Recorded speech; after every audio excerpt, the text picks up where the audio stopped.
Okay, Vino Adonai Eloheinu Aleinu Maaseh Adenu Konena Aleinu Maaseh Adenu Koneneu. May the favor of Yud-Kei Vav-Kei, our God, be upon us. Let the work of our hands prosper. Oh, prosper the work of our hands. I'd like to begin the class tonight in God's plan for mankind. This is class number 5 in the series, and this is basically an in-depth exploration of the Hebrew Bible's message for all of those who are looking for the truth and ready to swallow the red pill. So just a brief review of the previous class. In the previous class, class number 4, we discussed Christian theology, which is minimally based on the Hebrew Bible. We also discussed that there were significant pagan elements were incorporated by Paul.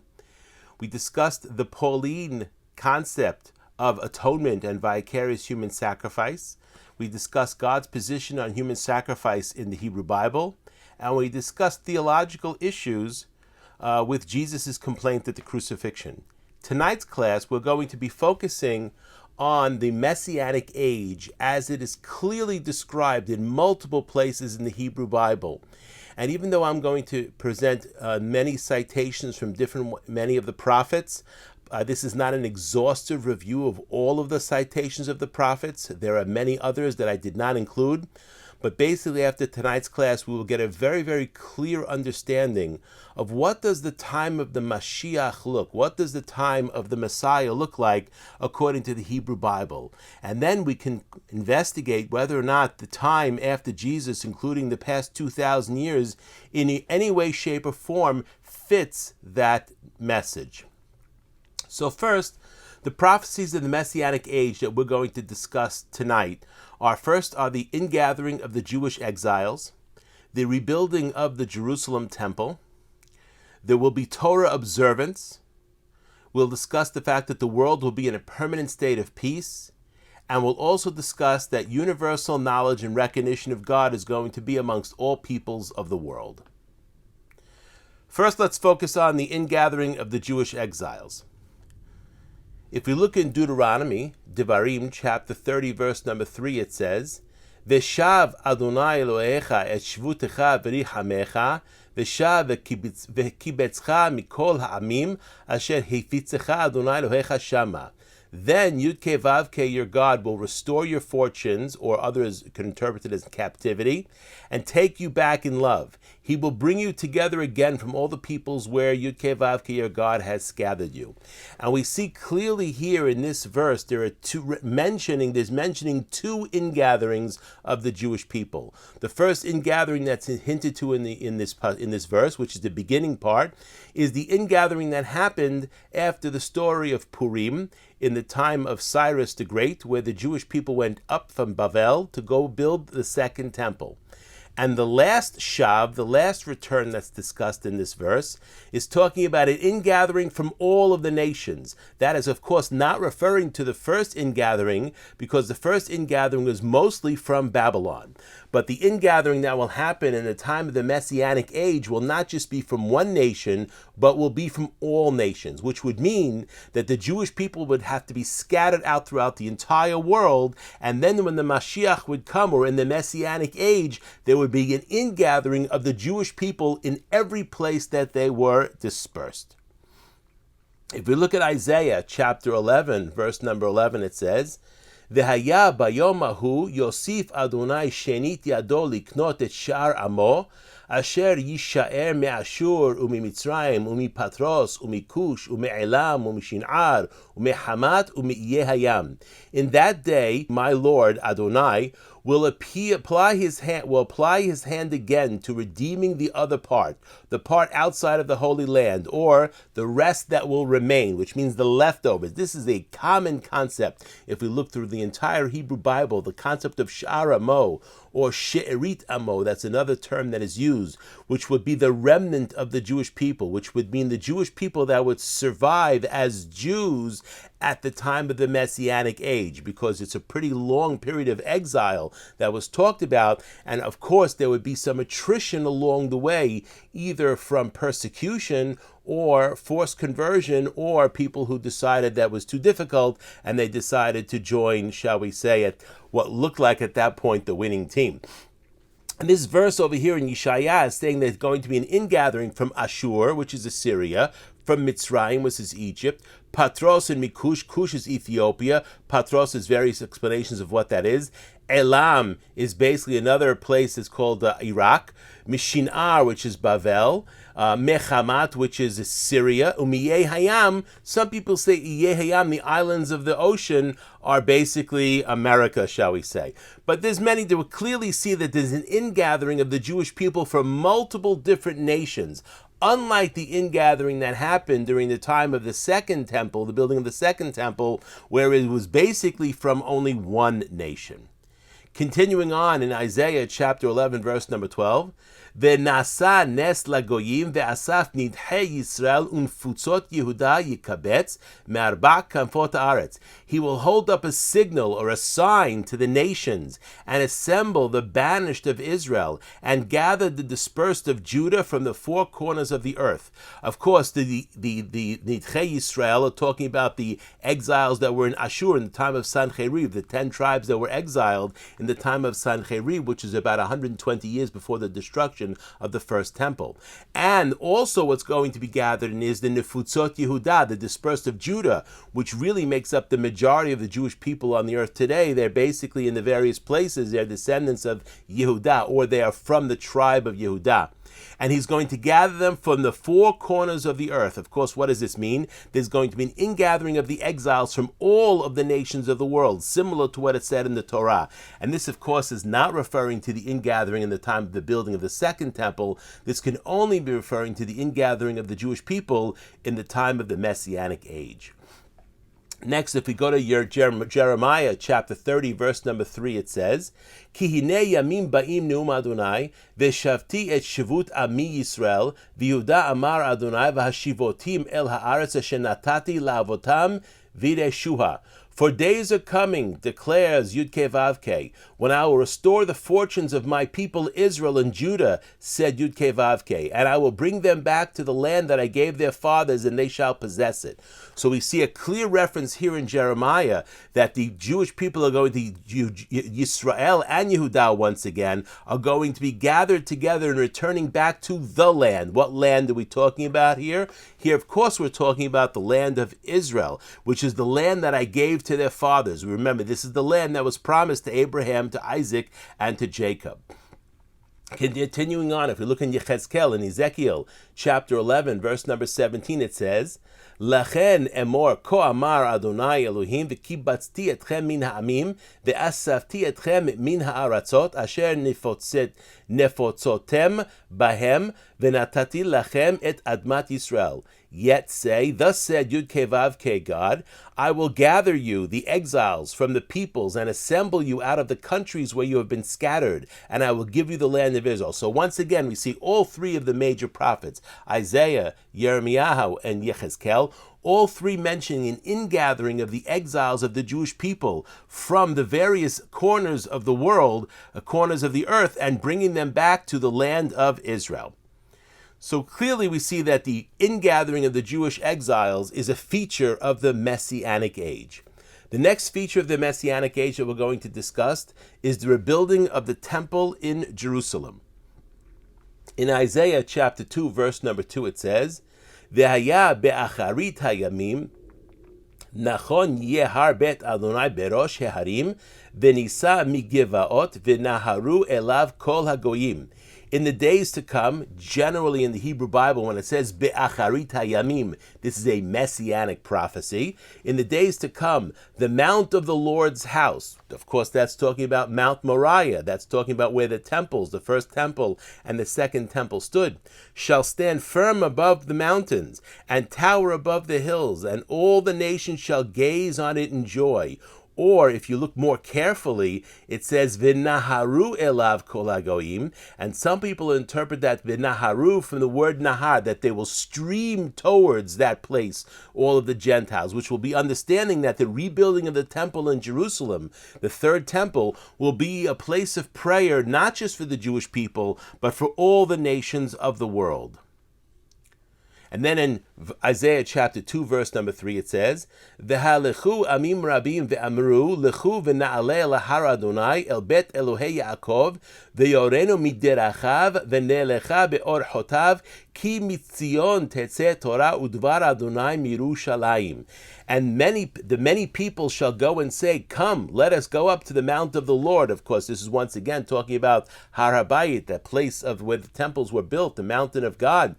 To the house of the God of Jacob, which is the house that was built by the children of Jacob, that he may instruct us in his ways, that we may walk in his paths for instruction, or more correctly, the Torah, which is really what the word instruction means, guide. The word Torah is used here in the Hebrew. For the Torah shall come forth from Zion, the word of Yud Kei Vav Kei from Yerushalayim. So we see from here that the Gentiles will not only go to Jerusalem and the temple to pray, but they will also learn from the ways of the Jewish people as they inherited from their forefathers and passed down through all the generations. They will learn how to properly worship God in the time of the Messianic Age. Then if we look in Isaiah chapter 60, verse number 7, it says, Kol tzon kedar yikavetzu lach, ele nevayot yishartu necha, ya'alu al ratzon mizbehi ubet tifarti Afa'er. All the flocks of Kedar shall be assembled for you. The rams of Nevayot shall serve your needs. They shall be welcome offerings on my altar, and I will add glory to my glorious house. So clear we see once again return of sacrifices. It's talking about bringing back sacrifices on the altar, which means in Jerusalem. And these are going to be offerings that are brought in the temple. And then in Isaiah chapter 66, verse number 20, it says, V'heviu et kol achechem mikol hagoyim mincha ladonai basusim ubarechev ubatzabim ubaperadim ubakirkarot al har kodshi Yerushalayim amar Adonai kasher yaviu b'nei Yisrael tamincha bichli tahor bet Adonai. And out of all the nations, said Yud Kei Vav Kei, they shall bring all your brothers on horses, in chariots and drays, on mules and dromedaries, whatever that is, to Jerusalem, my holy mountain, as an offering to the Lord, just as the Israelites bring an offering in a pure vessel to the house of the Lord. So we see that not only will the Jewish people bring sacrifices in this future temple that will be built, but also the Gentiles will bring sacrifices in that future temple that will be built. And then if we look in Ezekiel chapter 40 to 44, we're not going to go into that detail. I would encourage each one of you to look at that yourselves. The Ezekiel chapter 40 to 44 describes in detail how the third temple will be built and how it will be inaugurated. And we will discuss a little bit more about specific elements of these chapters in a future class. Next, in the time of the Messianic Age, is going to be a return to Torah observance. If we look in Deuteronomy chapter 30, verse number 6, it says, Umal Adonai Elohecha et levavecha vet levav zar'echa le'ahava et Adonai Elohecha b'chol levavecha v'chol nafshecha le'ma'an hayecha. Then Yud Kei Vav Kei, your God, will open up, or really the Hebrew word here is circumcise your heart and the hearts of your offspring, to love Yud Kei Vav Kei, your God, with all of your heart and soul, in order that you may live. So we see this concept of a circumcision of the heart. It's not talking about a physical circumcision. It's talking about a spiritual circumcision, that what will happen is the heart will be removed. From the heart will be the evil inclination to do bad, and all the Jewish people and all the people of the world will follow God appropriately. And then if we look in Deuteronomy chapter 30, verse number 8, it says, Ve'ata tashuv ve'shamata be'kol Adonai, ve'asita et kol mitzvotav asher anochi metzavecha hayom. You, however, will again heed the Yud Kei Vav Kei and obey all his commandments that I enjoin upon you this day. So we see clearly that in the time of the Messianic Age, there's going to be a significant return to the observance of the Torah, a strengthening of the observance of the commandments of the Torah. And as we've discussed in previous classes, there are 613 commandments for the Jewish people, and there are 7 categories of commandments for the Gentiles. All people on the earth will be observing the Torah based on whether they are a Gentile or a Jew. Then if we look in chapter 30, verse number 10, it says, Ki tishma b'kol Adonai Elohecha, lishmor mitzvotav v'chukotav, haketuva b'sefer haTorah hazeh, ki tashuv el Adonai Elohecha b'chol levavecha v'chol nafshecha. Since you will be heeding Yud Kei Vav Kei your God, and keeping his commandments and laws that are recorded in this book, or specifically, as it says, in this Sefer Torah, in this book of the teaching, or this book of the Torah, is the exact word that's in the Hebrew. Once you return to Yud Kei Vav Kei your God with all of your heart and with all of your soul. So we see very, very clearly in the Messianic age, there's going to be a return to Torah observance. There's going to be a repentance to Torah observance and an observance of the Torah in all of its aspects. And then if we look in Jeremiah chapter 31, verse number 31, it says, Hine yamim ba'im ne'um Adonai, v'charati et bet Yisrael, bet Yehuda, brit chadasha. See, a time is coming, declares Yud Kei Vav Kei, when I will make a new covenant with the house of Israel and the house of Judah. Now, this is a very, very common verse that missionaries will try to show Jewish people. You see, the Hebrew Bible says Brit Chadasha, which is translated as New Testament. And like we discussed in previous classes, it's very important when you look at any verse in the Bible to look at the verses that appear before and the verses that appear after, because that's how you get the context. So if you just take this verse out of context, look, it says that there's going to be a new covenant with the Jewish people, and that covenant is going to be called the Brit Chadasha. But the next verse is going to define exactly what is that new covenant. Lo chaberit asher karati et avotam biyom hecheziki biyadam lehotziam me'eretz Mitzrayim asher hema heferu et beriti ve'anochi ba'alti bam ne'um Adonai. It will not be like the covenant that I made with their fathers when I took them by the hand to lead them out of the land of Egypt, a covenant which they broke, though I espoused, which means basically ba'alti from the word Baal in Hebrew, which means like a husband, declares Yud Kei Vav Kei. Unfortunately, if you look at many Christian interpretations of this verse, it will use the word ba'alti and say it means I was disgusted by them. Nowhere in the Hebrew language is the word ba'alti mean disgusted by them. That would have to be the word ga'alti, but that is not the word that is in Hebrew. It's ba'alti with a bet, not a gimel. So we see once again it's saying that there's going to be a new covenant because the Jewish people broke the previous covenant. And let's see what that new covenant is going to be. Ki zot habrit asher echrot et bet Yisrael acharei hayamim ahem ne'um Adonai natati et torati bekirbam ve'al libam echtovena ve'ayiti lahem le'elohim ve'hem hayu li le'am. But such is the covenant that also. So now the verse is going to describe exactly what is this new covenant. What is this New Testament, shall we say? What's the covenant? But such is the covenant that will make the house of Israel after these days, declares Yud Kei Vav Kei.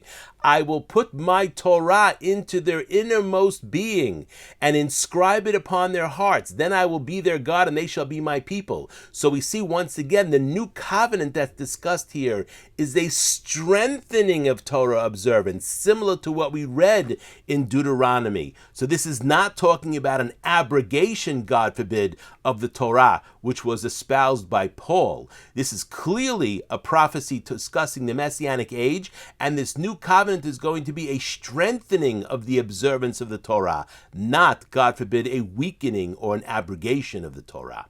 And then if we look in Ezekiel chapter 11, verse number 19, it says, V'natati lahem lev echad, v'ruach hadasha etem b'kirbechem, v'asiroti lev ha'even mi bisaram, v'natati lahem lev basar. I will give them one heart, and put a new spirit in them, or in you. I will remove the heart of stone from their bodies, and give them a heart of flesh. Meaning what? They're going to be softened. Their heart's going to be softened. They're no longer going to be stubborn and not follow the commandments of the Torah, but instead they're going to follow the commandments of the Torah. And then if we look in Ezekiel chapter 36, verse number 26, it says, V'natati lachem lev chadash v'ruach chadasha etem b'kirbechem v'hasiroti et lev ha'even mi bisarchem v'natati lachem lev basar. Almost exactly the same verse was in Ezekiel chapter 11, verse number 19, and Ezekiel chapter 36, verse number 26. But if you look at number 27, what does it say? Vetruchi eten b'kirbechem ve'asiti et asher b'chukai telechu Umishpatai tishmeru va'asitem, and I will put my spirit into you. Thus I will cause you to follow my laws and faithfully to observe my rules. So we clearly see that these messianic prophecies are referring to a strengthening of the observance of the Torah, not a weakening of the observance of the Torah. Now let's focus on the peace and tranquility part, which is very apropos to the current events going on in the world today.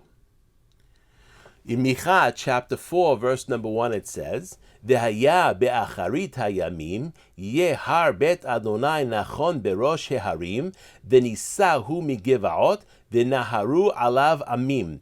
In the days to come, once again, be'acharit hayamim is always a reference to a messianic prophecy, a prophecy of the Messianic Age. The mount of the Lord's house shall stand, the mountain of Yud-Kei Vav-Kei. This is once again talking about the rebuilding of the temple, firm above the mountain, similar to the verse we previously quoted was from Isaiah. And it shall tower above the hills, the people shall gaze on it with joy, or the people will naharu, we said previously, can be also interpreted as, and they will stream towards it. Who will stream towards it? The Amim, which are the nations of the world. Then in Micha chapter 4, verse number 2, it says, V'haluchu goyim rabim ve'amru lechu v'na'alei el har Adonai ve'el bet Elohei Yaakov ve'yorenu miderachav ve'nelecha be'or chotav ki mitzion tetzeh Torah udvar Adonai miYerushalayim. Very similar to the verse we discussed before from Yeshaya. And the many nations shall go and shall say, Come, let us go up to the mount of Yud-Kei Vav-Kei, to the house of the God of Jacob, that he may instruct us in his ways, and that we may walk in his paths. For Torah shall come forth from Zion, and the word of Yud-Kei Vav-Kei from Jerusalem. And then if we look at Micha chapter 4, verse number 3, it says, V'shafat ben amim rabim, v'ochiach legoyim, atzumim ad rachok, v'chitetu charvotehem leitim, v'chanitotehem lemazmerot, lo yis'u goy el goy cherev, ve'lo yilmedun od milchama. This verse, which of course is, there's a similar verse in Isaiah we'll be discussing just a little bit later, is the verse that is quoted on the United Nations. And there it says, Thus he will judge among all the many peoples and arbitrate for the multitude of nations. The he probably over here doesn't necessarily have to be capitalized. That could be referring to the Mashiach, or could be referring to God judging the nations. However distant, and they shall beat their swords into plowshares, or more exactly, their iron points with which wooden plows were tipped, and their spears into pruning hooks. Nation shall not take up sword against nation. They shall never again know war. So we see a clear prophecy for the Messianic Age, in addition to the rebuilding of the temple, the ingathering of the exiles, and all of the Gentiles understanding the proper way to worship God. We see clearly there is going to be an end to all wars and all strife. And then in Micha chapter 4, verse number 4, it says, V'yashivu ish tachat gafno v'tachat te'enato ve'en macharid ki pi Adonai tzevaot diber. But every man shall sit under his grapevine or fig tree, with no one to disturb him. For it was Yud-Kei Vav-Kei of hosts who spoke. So we see there's going to be a time of peace and tranquility, where people can rest underneath their fig tree and underneath their underneath their grapevine, and they can basically relax, because there's nothing to be afraid of, because there's not going to be nation that's going to rise up against nation. And then if you look in Isaiah chapter 60, verse number 18, it says, Lo yishama od Hamas be'artzech, Shod vashever bigvulaich, vekarat Yeshua chomotaich, ush'araich tehillah.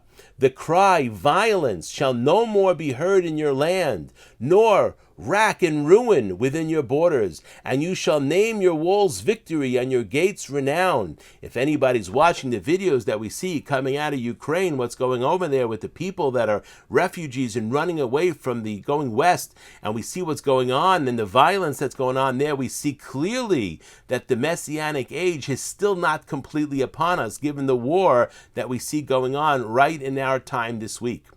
And then if you look in Isaiah chapter 32, verse number 18, it says, Ve'yashav ami binveh shalom, uv'mishkenot miftachim, u'benuchot sha'ananot. Then my people, talking about Israel, Jewish people, shall dwell in peaceful homes, in secure dwellings, in untroubled places of rest.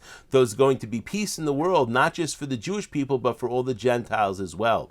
And then if you look in Hosea chapter 2, verse number 20, it says, V'charati lahem berit bayomahu, im chayat hasadeh, v'im of hashamayim, v'remes ha'adama, v'keshet, v'cherev, v'milchama, eshbor min haaretz, v'ishkavtim lavetach. In that day I will make a covenant for them with the beasts of the field, the birds of the air, and the creeping things of the ground. And I will also banish or break bow, sword, and war from the land. Thus I will let them lie down in safety. So we see clearly there's going to be an end to all hostilities and all war between nations.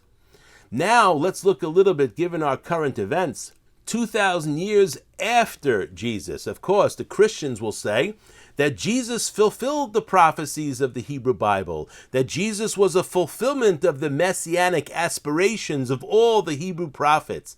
Now, if we look at this last one, we can see clearly there was no ingathering of the exiles. In fact, 40 years after Jesus was crucified, or he died, if he really existed, the Jewish people were spread out, and they continued to be spread out over the next 2,000 years. It's only over the past 50, 60, or 70 years do we actually see an ingathering of the Jewish exiles. If we look at the Temple Mount, there is still no temple there. Last I checked, there's still a mosque there. So there's no temple that's been built there. But now let's look at the war. Let's look at this concept of peace and tranquility.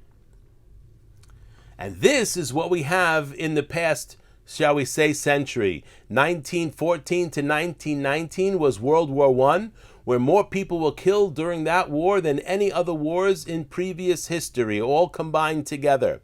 And then, of course, we had World War II. All of these are European wars. 1939 to 1945, where more people were killed in World War II, including World War I and all other wars combined in all of history. And now we're looking at 2022, and we're hoping and praying we're not seeing the beginning of World War III once again in Europe. And we don't know. Could you imagine the kind of loss of life there could be if there was once again a similar war like there was in the previous times? We hope and pray that that is not what's going to happen. And now if we look and we analyze, let's look at the religion in Ukraine from a 2018 survey. Ukraine is basically made up of 67.3% Orthodox Christian. 7.7 are just Christians without any denomination that they declare. 9.4% are Ukrainian Byzantine Rite Catholics, which are Christians. 2.2% Protestants, Christians. 0.8 Latin Rite Catholics, also Christians. And then if we look, 2.5% are Muslims and 0.45% are Jews. So basically, the population of Ukraine is made up of 97% Christians. Yes, this is the religion of Jesus. Yes, and now we look, what is the religion in Russia? Russian Orthodox, 41.1%. Christians, believers but not adhering to a specific religion are 25.2%. Most of them would probably be identifying with Christianity, although this is very vague. Atheists make up 13.0%, Muslims make up 6.5%, other Christians make up 6.3%, neo-pagans and Tengrists make up 1.2%, and Buddhists make up 0.5%. So even if we just take the most, shall we say, we assume that none of these believers are Christians, which I can't imagine what else they would be if they weren't Christians. 41, that means almost the majority of Russia is also Christian. And what do we see? We see that Russia has invaded Ukraine this week. So one Christian is going against another Christian. Clearly, this concept of peace and tranquility did not happen, and this is just the past 100 years we brought up. We can look back on the wars that happened since the death of Jesus. There is certainly no time of peace and tranquility. So how can one in any way think and shape that Jesus fulfilled the prophecies of the Hebrew Bible, as we see mentioned multiple places about peace and tranquility? And then, of course, we go to one of the most famous verses of the Bible, Isaiah chapter 2, verse number 4, and this is what is on the United Nations. V'shafat ben hagoyim v'ochiach le'amim rabim v'chitetu charvotam le'itim v'chanitotehem lemazmerot lo yisagoy al goy cherev ve'lo yilmedu od milchama Thus he will judge among the nations and arbitrate for the many peoples. They shall beat their swords into plowshares, more exactly the iron points with which wooden plows were tipped, and their spears into pruning hooks. Nation shall not take up sword against nation, and they shall never know war again. We see clearly that these prophecies, unfortunately to date, have not yet come, which basically means that we have not yet experienced the true Mashiach as discussed in the Hebrew Bible. Now let's look at another category. Also, the Bible talks about universal knowledge and recognition of God. In Zachariah chapter 14, verse number 9, it says, V'haya Adonai lemelech hakol haaretz bayom hahu yeh Adonai echad u'shmo echad.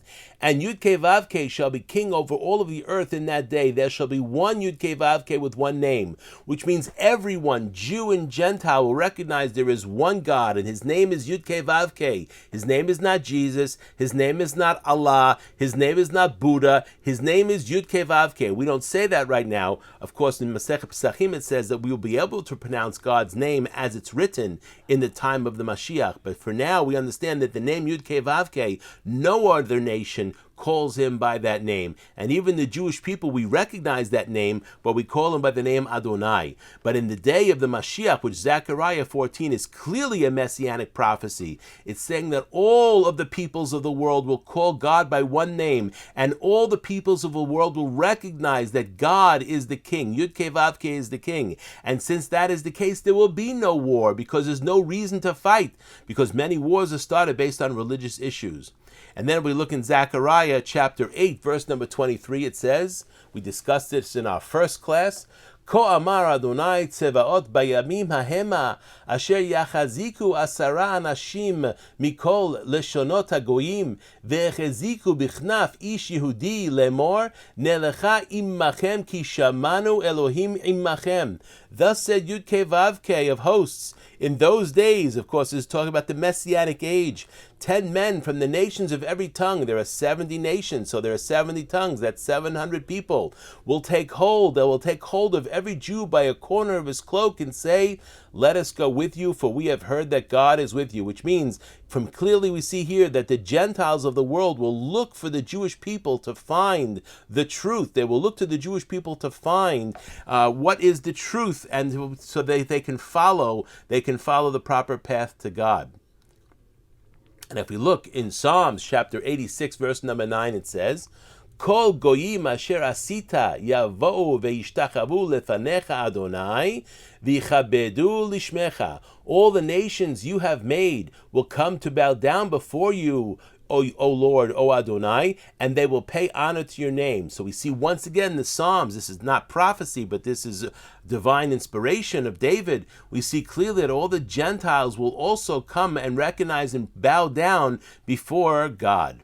And then in Zephaniah chapter 3, verse number 9, it says, Ki az epoch el amim safa birura likro kulam b'shem Adonai le'ovdo shechem ehad.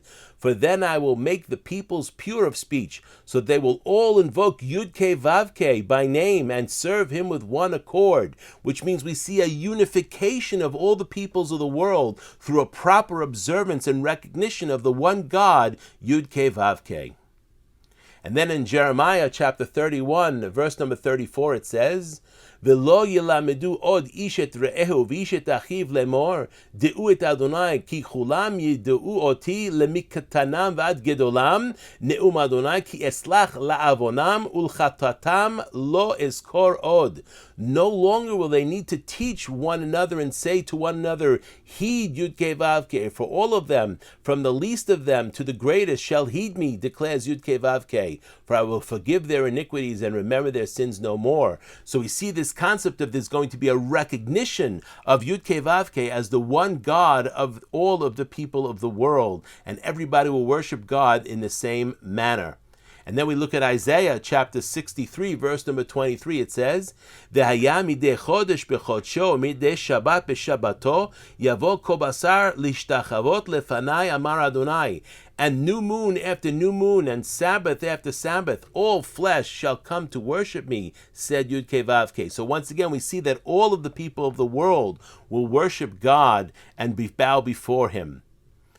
So we see clearly in the verses that we have described so far in this class, there are very, very clear teachings about the Messianic age.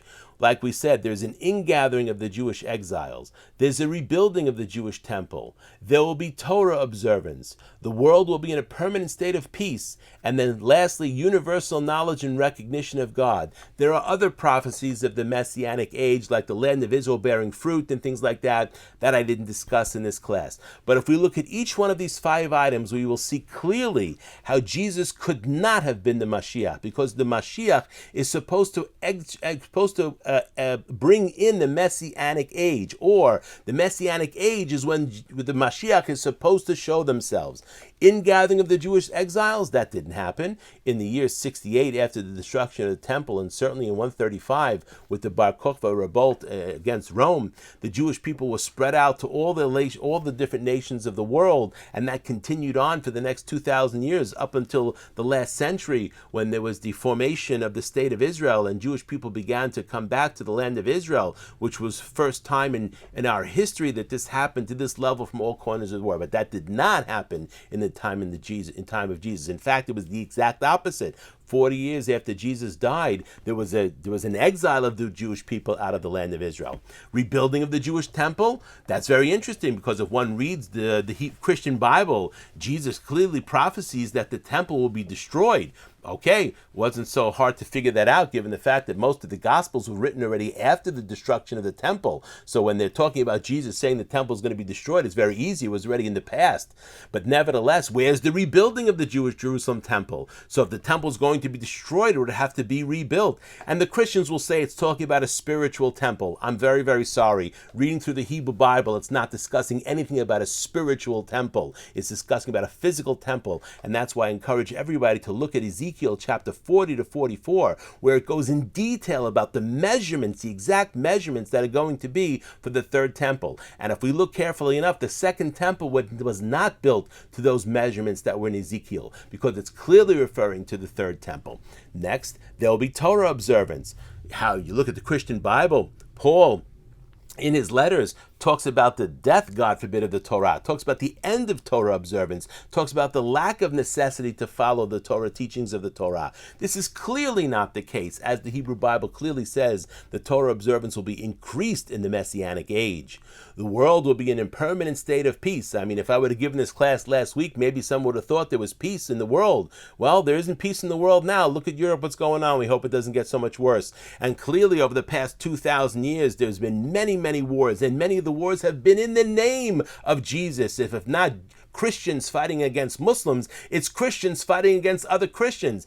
Protestants against Catholics, Catholics against Protestants, sometimes Protestants against Protestants, and sometimes Catholics against Catholics. This has been the history of the world since the death of Jesus. So clearly, the world is not in a permanent state of peace. And then finally, universal knowledge and recognition of God. Well, there might be 2.4 billion Christians in the world, but there are 7.5 billion people in the world. Most of the world are not Christians, and there are still 1.8 billion Muslims in the world. They don't have the same recognition and knowledge of God. Their concepts of God are completely different. So clearly the universal knowledge and recognition of God has not happened, and it certainly did not happen in the time of Jesus or after. In all of the references we brought, we have to look something very interesting. There is no reference to a future king. I must have brought about 25 or 30 verses. I didn't count them specifically. There is no mention of an individual. All of those verses are talking about a time, an age, where it would be clearly identifiable. Peace and all the things we mentioned before, these are clearly identifiable items, so we can recognize that the Messianic age is upon us. And once the Messianic age is upon us, then we look to find the person, that future king who is descendant of David. But that is not what we see the Christians. For the Christians, they're always talking about the Messiah this, the Messiah that, or what they call the Christ. But the bottom line is that the Hebrew Bible doesn't emphasize ever the person, the Mashiach. The Hebrew Bible's significant emphasis is really on the Messianic age. In the entirety of the Hebrew Bible, we're talking 24,000 verses. The Hebrew Bible is 7 times bigger than the Christian Bible. The Hebrew Bible, out of those 24,000 verses, there are only 6 references specifically in the Hebrew Bible that discuss the king in the Messianic age. And these verses are before us right here. Isaiah chapter 11, verses 1 to 9.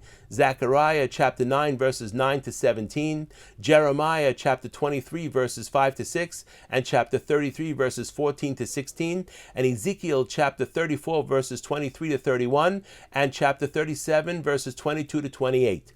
These verses are clearly referring to the Mashiach himself as an individual. But other verses are not talking about the individual. Many Christians will misinterpret various other verses like Isaiah 53 as talking about the Mashiach. We will discuss that in a future class.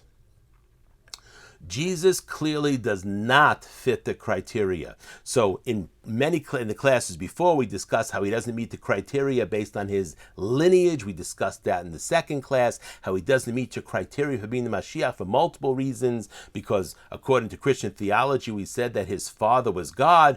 God is not a descendant of David, so therefore Jesus cannot be the Mashiach.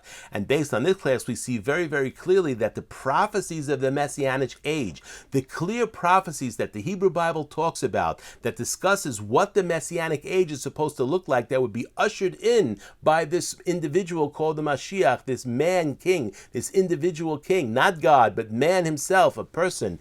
This is not what we've seen, and therefore we reject. And that's why when Christians will ask the Jewish people, why don't we believe that Jesus is, we do believe in Jesus? First of all, we believe in God, we don't believe in Jesus. We'll discuss in a future class how they go from Jesus to Mashiach to Jesus being God, which is a whole other perversion. Continuing on, Jesus and his first followers expected these prophecies to be fulfilled in short order, which means Jesus and his followers recognized that even though they were thinking that he was the Mashiach, they expected, because every one of his followers were Jews, and they recognized and they knew what the Hebrew Bible said about the Messianic age, and they clearly saw that around Jesus' time that these things had not been fulfilled. So basically they were looking forward to sometime in Jesus' life there will be a fulfillment of these prophecies in very short order.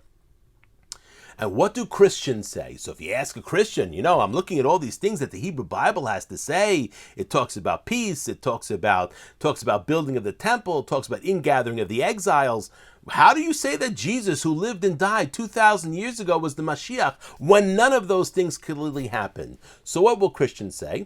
They'll say all of these prophecies will happen in the second coming of Jesus. Okay, that's great. That's a nice kvetch, as we would say in Yiddish, that there's a second coming. And basically, they'll say that Jesus fulfilled some of these messianic prophecies. Let's look at each one of these arguments and what would be the Jewish response to that. Okay, the first one is, you said that, I should believe in Jesus today. All right, if he's going to come a second time, I'll wait. Thank you so much. Let's wait and see. That's answer number one. Answer number two, there is zero Hebrew Bible reference for the true Mashiach to fail. This should not happen. Clearly, there is no failure of the Mashiach and then have to have a second, like a makeup situation, that he has to come back to fulfill what he did before. There is no reference to that in Hebrew Bible. And the Christians will quote one verse that we actually quoted earlier today, which is clearly not talking about a second coming of the Mashiach. Next, there is no reference in the Hebrew Bible for a second coming, that we said. So not only is there no failure of the Mashiach, there's no concept in the Hebrew Bible, 24,000 verses. There is no concept of a second coming. And if we hold like the Christians do, and they say that Jesus was God incarnate in man, how does God fail? How does that happen theologically? How does that work? How is it possible that he failed in his mission? If all the Hebrew prophets were talking about the coming of the Messianic age and Jesus is the Mashiach, then why didn't those things happen? And that's why the Jewish people during his lifetime and then for the next 2,000 years afterwards and continue to this day reject Jesus as the Mashiach foretold by the Hebrew Bible. What messianic prophecies do Christians claim Jesus fulfilled? This is really, if you talk to a Christian, this is what they'll say. And here is the answer. Which prophecy did he fulfill? So they'll quote this one. In Genesis chapter 3, verse number 14, it says, Mikol ha-behema, mikol chayat hasadeh, al gechonecha telech ve'afar tochal kol yemei chayecha. Then the Lord God said to the serpent, because you did, I'm sorry, this is the verse before that. Because you did this, then all cattle and all the wild beasts on your belly you shall crawl, and dirt shall you eat all the days of your life. Which, of course, this we recognize is the punishment that God gives to the snake for seducing Eve to eat from the tree. And then the next verse, Genesis chapter 3, verse number 15. Ve'eva eshit ben necha uben haisha uben zaracha uben zara'ah hu yishufucha rosh ve'ata teshufenu akev. I will put enmity or hatred between you and the woman, and between your offspring and hers. They shall strike at your head, and you shall strike at their heel. So we see here, this is clearly talking about the relationship that will exist between the, shall we say, the snake, or what we would say is probably the Yetzer Hara, and between human beings, or between the seed or the descendants of Chava. Now, what do the Christians say about this? How do they interpret this verse? The word seed in Genesis 3:15 refers to a single seed, not seeds. So if we look back to 3:15, it says, Ben zaracha ben zara'ah. Zaracha, they're interpreting it as seed, and her seed, meaning what? One seed, not multiple seeds. That seed refers to the Mashiach who will bruise the head of the serpent. That's what they say. They say that Jesus bruised the head of the serpent because he was able to overcome Satan because he had no sin. In the future, the Mashiach will crush Satan. This is what the Christians will say that Jesus fulfilled, because when he came to the world, he crushed Satan. Really? What are issues with this interpretation? First of all, let's understand this. This is not a messianic prophecy. There is nothing in these verses that tell us that is talking about a future king. Nothing. There is nothing in this verse that tells us about a future utopia, future messianic age. The misinterpretation of the word seed can only pass muster for one who does not understand the Bible in Hebrew. Of course, when a person reads the Bible from Hebrew into Greek, into Latin, then into English, then of course it can say in the English seed. But when a person goes back to the Hebrew, you see clearly the word over there, zaracha, is not talking about a singular seed, it's talking about descendants, as we'll see shortly. The curse in the verse is true for all human history. You mean to tell me that Satan still doesn't have power and dominion over people? That does mean God is not. Of course, God has dominion over everything, but people don't succumb to their evil inclination. Look at Vladimir Putin today. What is he doing? He's succumbing to his evil inclination and trying to capture Ukraine. This has been throughout all of human history. So what? Jesus defeated Satan? Really? Did that happen? It didn't happen. And then finally, has anyone seen Satan being crushed? Is evil removed from the world? What's amazing about the Hebrew Bible's presentation about the Messianic age, it is not a doubt. There is no question about it. Ingathering of the Exiles, building of a temple, all the people of the world going and recognizing God, there being no more war and peace and tranquility for all of time. These are not things that are subject to debate. Even if you're reading a newspaper, New York Times, or you're reading CNN, or you're reading Fox News, it would all say the same thing. That's not Satan being crushed. How do you prove that to me that happened? Really? Because you say that he died on the cross and all sins are forgiven if you believe in him? That's complete nonsense. And is evil removed from the world? With the issues of this week, we think evil is removed from this world? I don't think so. And let's keep in mind one thing. Both Russia and Ukraine are Christian countries. I'm not sure evil is removed from the world. So Jesus is clearly not the Mashiach spoken about by the prophets of the Hebrew Bible. The post-Jesus era is not the Messianic age spoken about by the Hebrew prophets.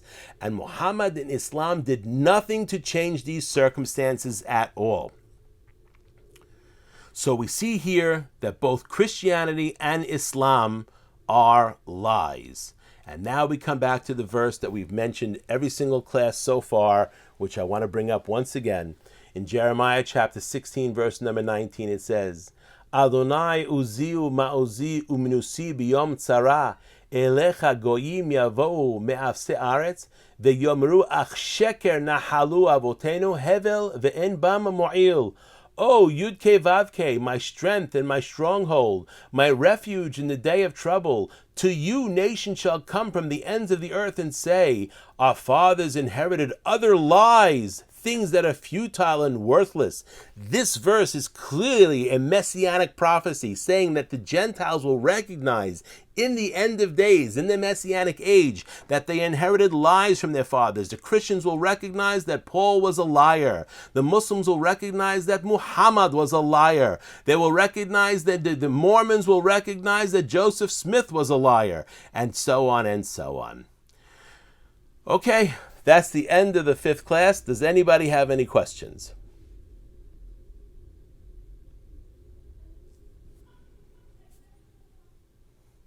Okay, thank you so much for attending. Baruch Adonai le'olam, amen ve'amen.